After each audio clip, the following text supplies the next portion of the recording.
Thanks for listening to TED Tech. I'm Simone Ross, the tech curator here. Fridge failure. It's a thing. And apparently it happens quite often, which is problematic when the product being transported and stored is vaccines. Vaccines don't work if they get too hot or too cold, so the ability to distribute and store them at the right temperature is vital.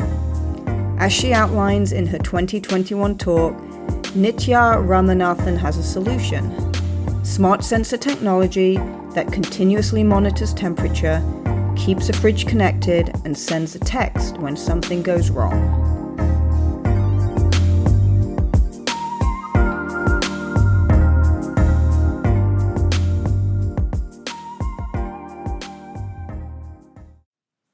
There I was, an American woman, up to my knees in muck, wielding these strange metal boxes.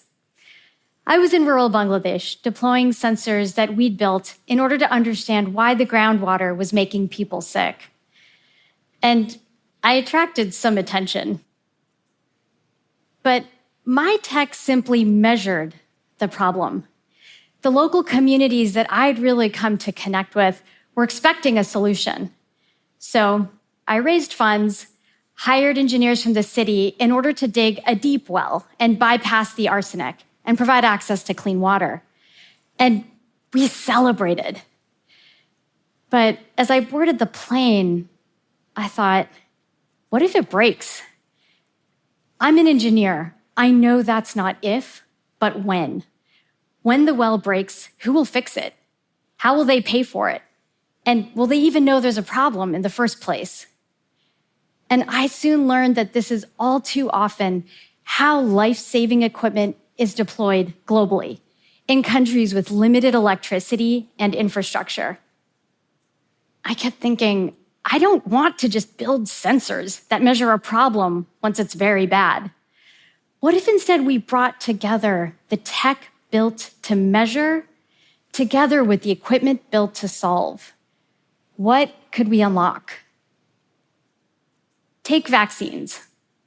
Vaccines won't work if they get too hot or, surprisingly, too cold. So distributing vaccines requires refrigerators, big and small, to function reliably. Fridges can save lives, but all too often, like any kitchen appliance, they break. Fridge failure is a big problem, and it can happen anywhere. Here in California, in 2015, Stanford Children's Health discovered a fridge that had been malfunctioning for up to 8 months. Staff contacted 1,500 families about revaccinating those children. But what if you can't just get the families on the phone? What if they live a 6-hour walk away? What if that first shot is your only shot? The stakes are high, especially now with COVID vaccines. Now, in May 2021, in Tanzania, a failing fridge with our smart sensor prompted response from the regional immunization officer. And a technician was out to the site and fixed some faulty wiring, and all the vaccines at that site stayed safe. Real-time sensor data made all the difference. We built a simple solution that continuously monitors the temperature and keeps that fridge in Tanzania connected. It sends an immediate text message automatically when the fridge fails. And importantly, the nurses and the technicians are ready and equipped to respond and fix the problem.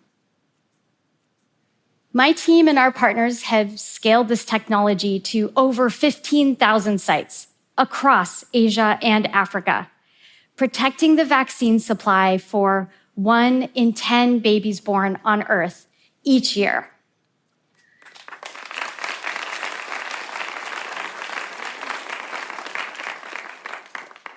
And the same data that's used to actually detect the broken equipment can also be used to reveal the strongest links in the chain. These are the best sites and routes to use in an emergency. My team is working now with countries to reveal these pathways for COVID vaccines. So using sensor data, we're identifying the best vaccine sites in terms of temperature control. In turn, these sites can then serve as a backbone for all vaccine delivery, now and in the future. So here's what I've learned. Sensor data can change the game by providing a common source of ground truth that enables coordinated action required to maintain life-saving equipment. Not just vaccine fridges, but any equipment deployed to save lives, from solar panels on hospitals to ventilators and oxygen tanks. But in order to realize these benefits, we need to invest in data and ensure that local communities and countries are in the driver's seat and that they have access to the resources they need to act on what their data is telling them. It's worth it, I know, because I have seen how the same tech can be used to measure, solve big problems, and sustain those solutions, just as my friends in Bangladesh were right to expect all along. Thank you.